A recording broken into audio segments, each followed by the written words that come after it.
Once upon a time, in a land far, far away, called Egham, lived a man called Henry Strode. Henry Strode had a lot of very charitable friends, and they were called the Worshipful Company of Coopers. Hello, boys.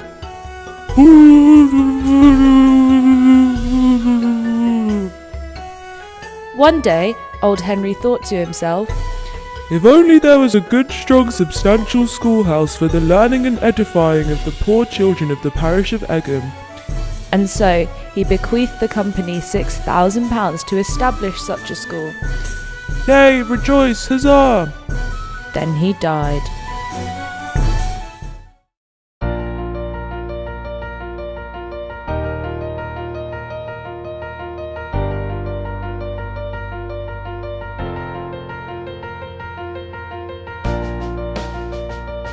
Okay, I came here in August 2011. I came from a sixth form college in Brighton and Hove in Sussex, and so I started on the 17th of August 2011, so just over 3 years.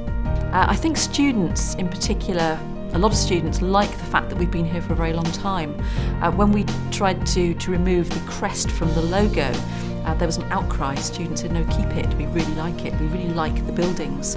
So I think the history means a lot to some students.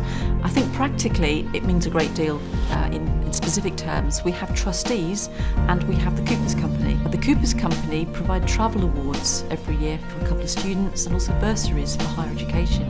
And every year one of our students is chosen as an apprentice to go into the City of London, which is a fantastic opportunity. And I think that makes us quite a bit different from other colleges too. So our history means different things to different people, but certainly students benefit from the long history that we have within the college.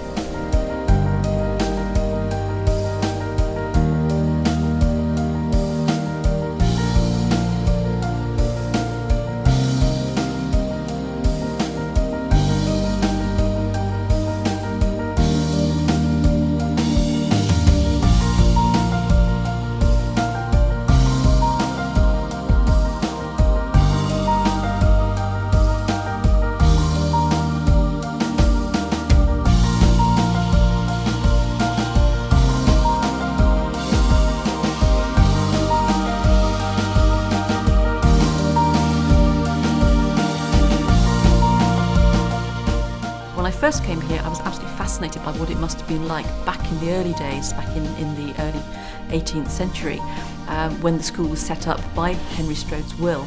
And it was set up as a small village school for boys, of course, and I often think back to what it must have been like in those early days. More recently, I've started thinking about the conversion to the sixth form college and what that must have been like for a whole series of girls coming in, all male teachers. I understand that it wasn't really until the mid to late 70s when the first female teachers were appointed. So I think my fascination depends on what mood I'm in, but there's so much, 300 plus years of history to delve into is a long time. On the present site, 3 previous schools had been built upon it. After 1706, when the money left by Henry Strode created the first schoolhouse, it became a secondary school for boys in 1919 and was granted voluntary controlled status in 1950 as Strode's Grammar School. It finally became a co-educational sixth form college known as Strode's College in 1975 and was incorporated into a further education college in 1993. I found some magazines, the old school magazines dating back to 1935 to 39. Rowing seems to figure quite prominently in the history of the college. As you might be aware, we do have a boathouse. But in here there's lots of interesting information about particular students. I've also found the log book from dating back to the 1980s, where there were 655 students here back in 1984. So that's not going right back to 1975. And particularly interesting for those students or people who are interested in the history of the college, there's a book here which was written by one of my predecessors, Pamela Maryfield, who was a principal here at the college. So there's lots and lots of stuff around for people who are interested in the history of the college.